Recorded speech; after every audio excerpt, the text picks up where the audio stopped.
안녕하십니까? 공산운동권 종식을 위한 사상 스펙트럼 연구 주체사상 파편. 오늘은 제 9편 중 파트 1 부분을 말씀드리고자 합니다.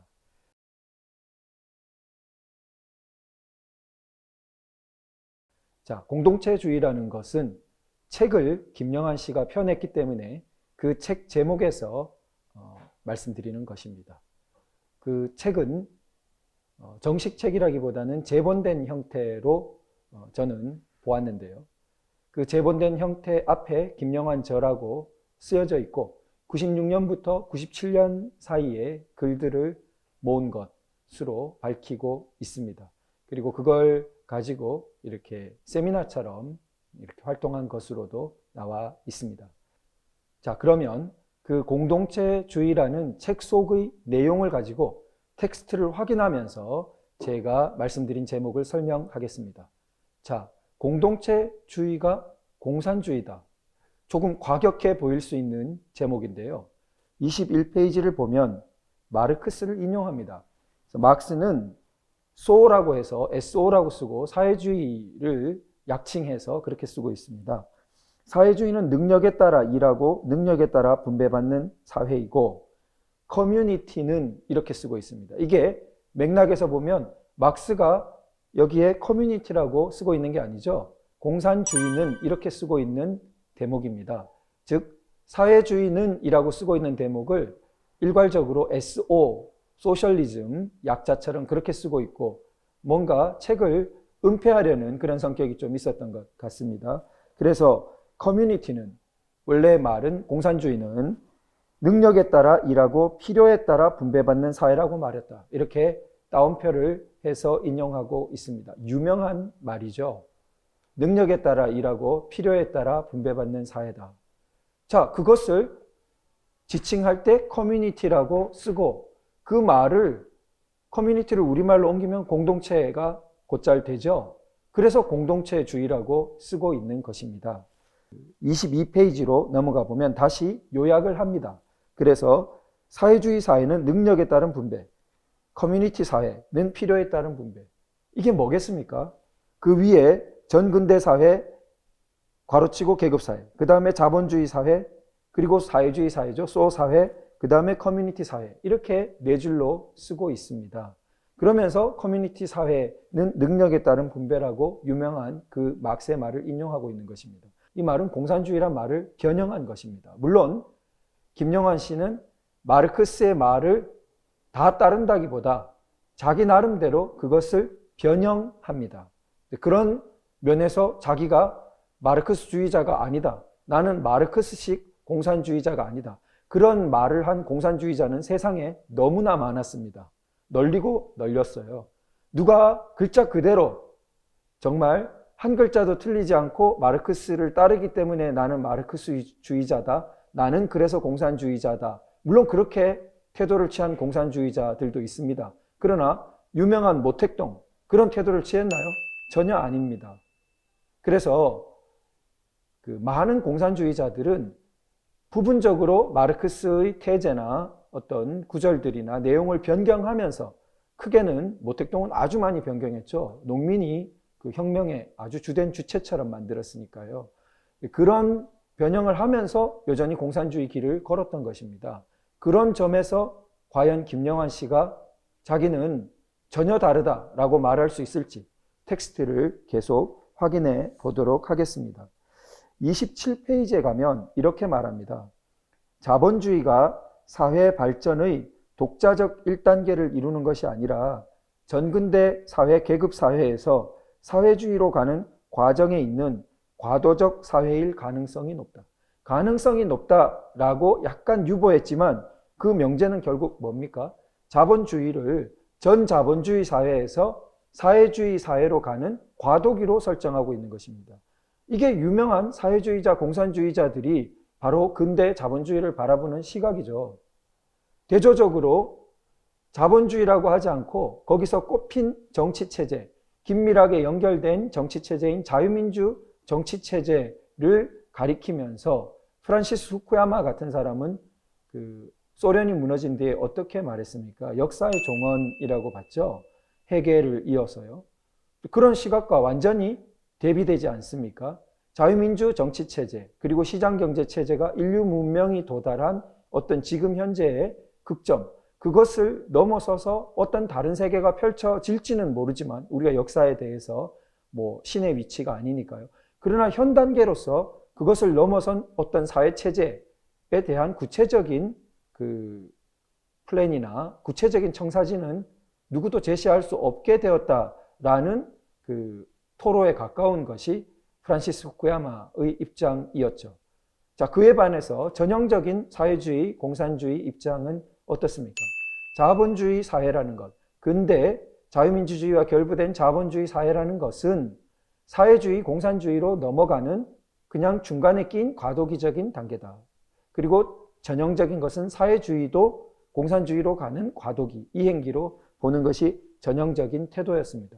그런데 이 부분에서 황장엽 씨와 김영환 씨는 사회주의에 대한 해석 부분을 조금 뒤틉니다.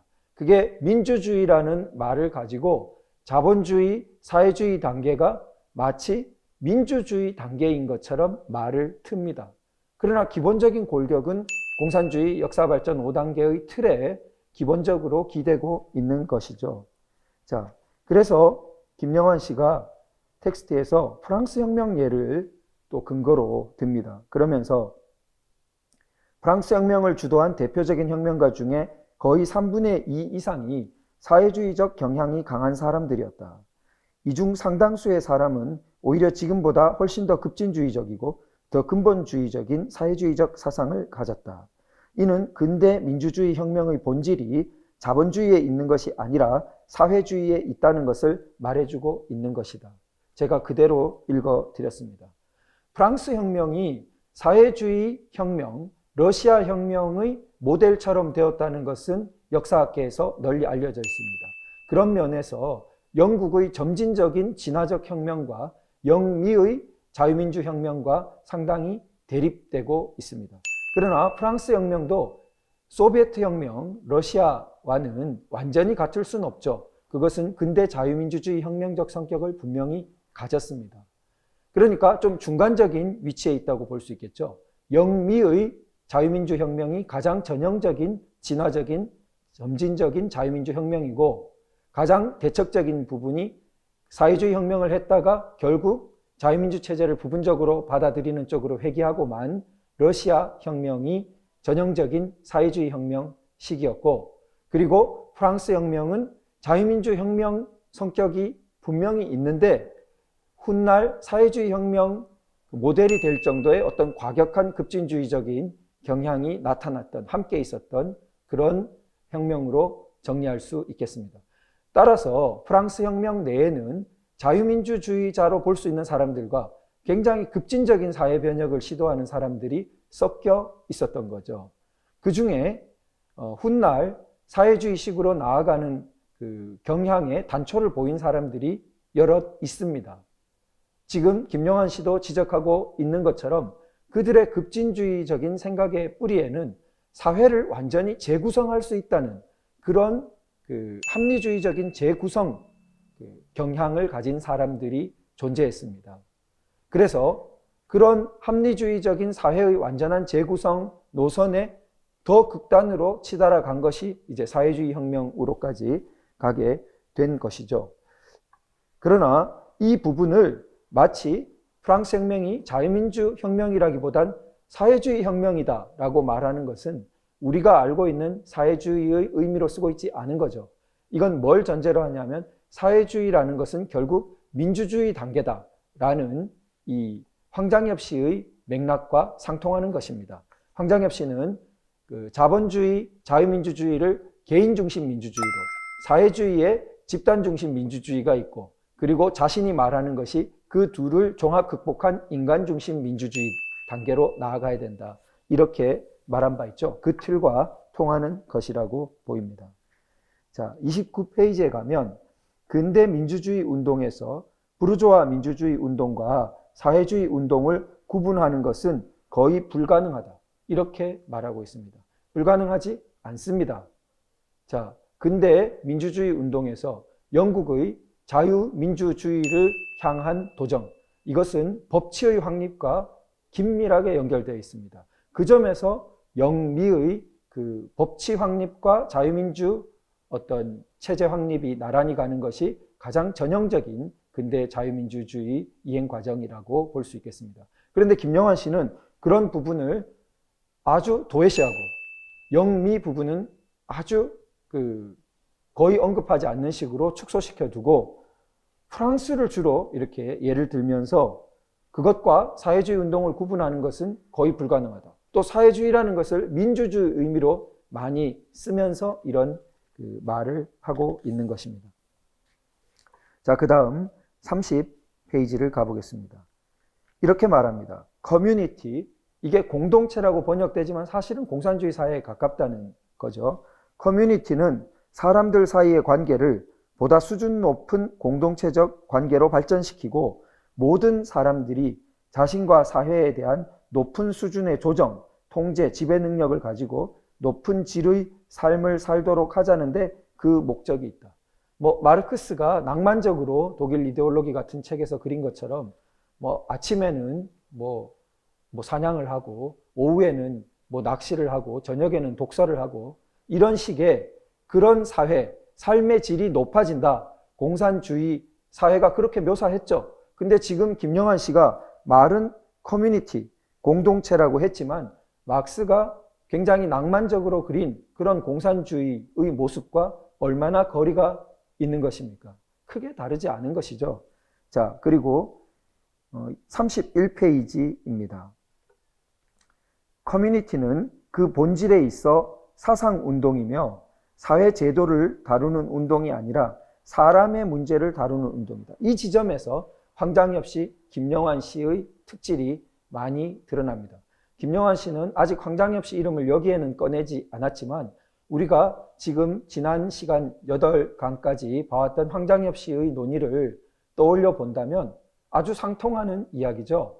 그러니까 사회 구조라든지 물질적인 제도만 바꿔놓고 생산력만 발전한다고 해서 이행이 이루어지는 것이 아니라 사람이 변화되어야 된다라는 것을 많이 강조했고 인간 개조 사업이라는 말로 많이 표현했죠. 그런데 여기에 어떻게 했습니까? 본질적으로 그리고 사상의식이 중요하다고 황장엽 씨도 누누이 강조했었죠. 그 말과 상통하는 맥락에서 공산주의라는 것은 그 본질에 있어 사상운동이다. 이걸 만약 커뮤니티를 공동체라는 말로 옮기면 공동체는 그 본질에 있어 사상운동이며 뭐가 앞뒤가 안 맞죠. 즉 공산주의 운동이란 이런 말을 바꾼 것입니다. 공산주의 운동이란 본질에 있어 사상운동이며 자연스럽죠. 사회제도를 다루는 운동이 아니라 사람의 문제를 다루는 운동이다. 그런데 기존의 공산주의 운동의 강조점을 현저히 사람 그리고 사상 이쪽으로 옮겨놓는 황장엽, 김영환 식의 변형이 일어나고 있는 것입니다. 자, 그래서 34페이지에 가보면 사회 발전이 전근대 사회, 민주주의 사회, 괄호치고 소셜리즘, 사회주의, 소라고 써놨습니다. 그리고 커뮤니티 사회의 형태로 이루어지고 전근대 사회와 민주주의 사회 사이에 과도적 단계로 자본주의를 설정하는 것이 적절하다고 생각한다.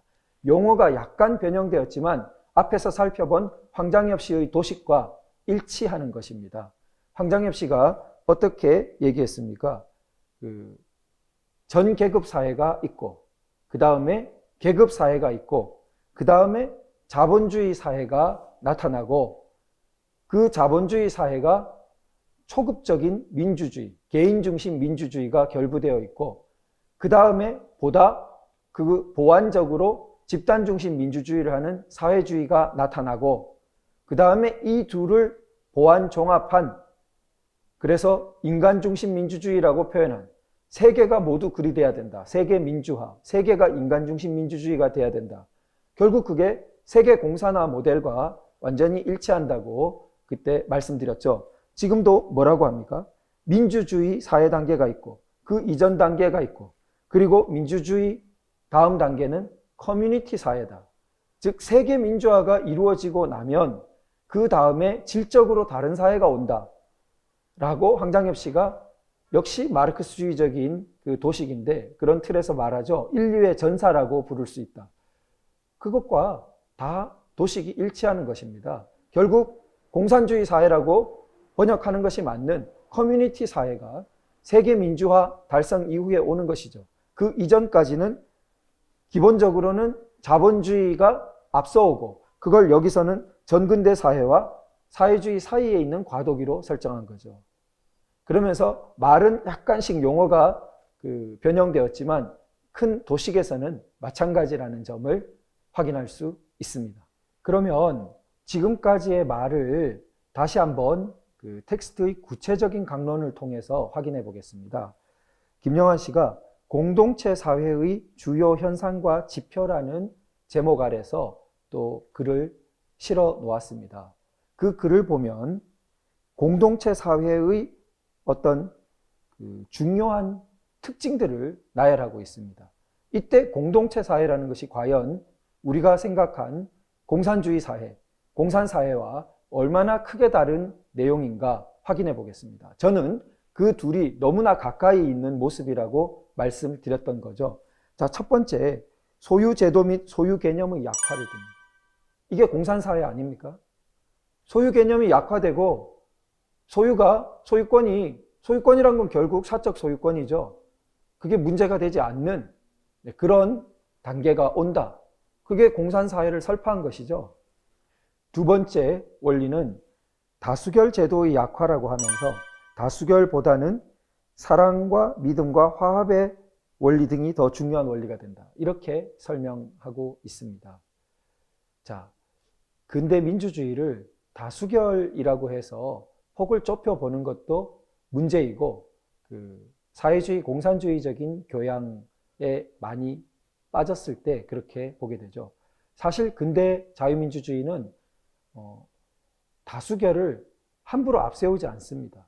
다수결보다 앞서서 많은 공론과 아래로부터의 의논이 있어야 된다는 것을 먼저 전제하고 그리고 최종적으로 그러나 결단을 내려야 될 때 다수결 원리가 작동하도록 되어 있고 다수결 원리가 있더라도 때로는 가중 다수결을 해야 될 때도 있다고 구분을 해주고요.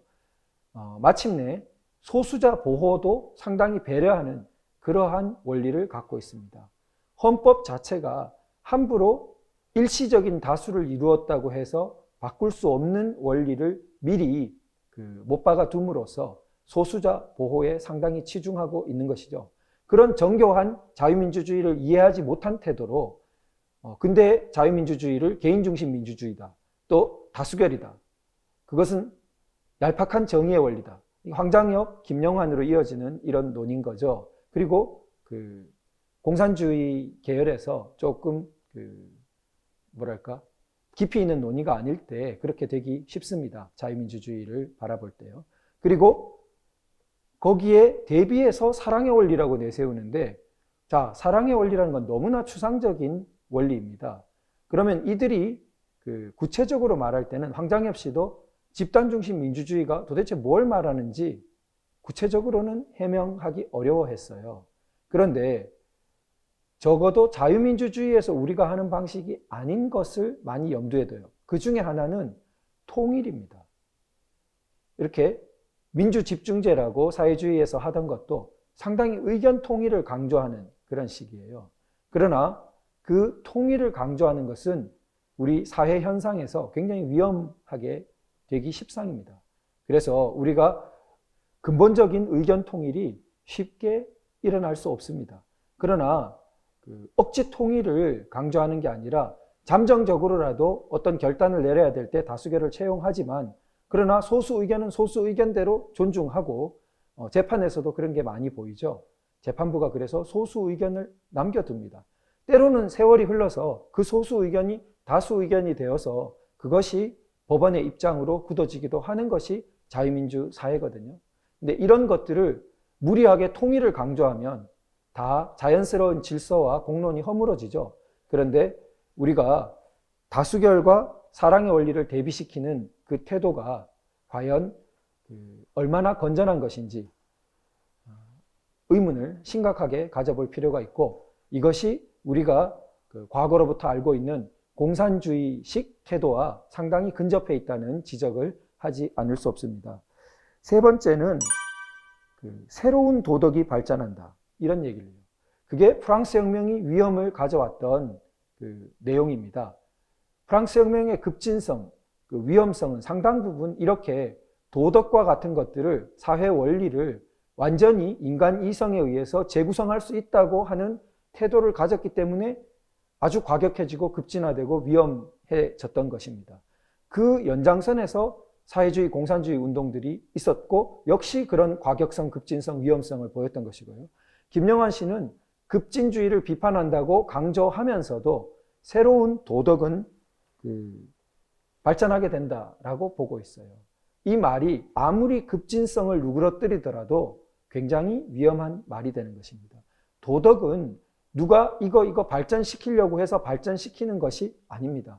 그것 자체가 이미 굉장히 구성주의적인 태도로 인위적으로 우리 자생적 질서에 바탕해서 아주 인간의 오랜 경험과 사회의 누적된 그런 토대 위에서 꾸준히 나아가는 흐름에 과격한 작용을 가하게 되는 것이고 큰 무리를 불러오게 되는 것이죠. 자, 그리고 네 번째로는 법치주의의 약화를 들고 있습니다. 또 깜짝 놀랄 일이죠. 법치주의가 약화되면 인치가 강화됩니다. 사람의 선의를 믿어야 된다는 게 되고 인류가 아주 가혹한 실패를 20세기에 보아왔습니다. 그런데 여전히 이런 말을 하고 있는 것이죠. 그리고 그 항목에서 필요에 따라 분배되는 경향은 그만큼 강화될 것이다. 이렇게 전형적인 공산주의 용어를 쓰고 있는 것입니다. 자, 그리고 139페이지 가면 국가에 대해서도 궁극적으로 소멸하게 될 것이라고 말합니다. 이것 역시 전형적인 공산주의 교리식 내용이죠. 그리고 기업 운영 방식에서 기업 구성원이 집단적으로 운영하는 것이 가능해질 것이라고 말합니다. 자, 이 모든 사항을 종합할 때 이것이 공산주의를 가리키는 것이 아니면 뭐라는 거죠? 거리가 멀다고 결코 볼 수 없죠. 그래서 우리가 오늘 강의의 첫 제목으로 돌아가서 공동체주의는 공산주의다 라고 제목을 말씀드릴 수 있었던 것입니다. 다음 파트 2에서는요. 김영환의 공동체주의는 정치 권력을 추구한다 라는 제목으로 역시 텍스트에 기반해서 말씀드리도록 하겠습니다. 감사합니다.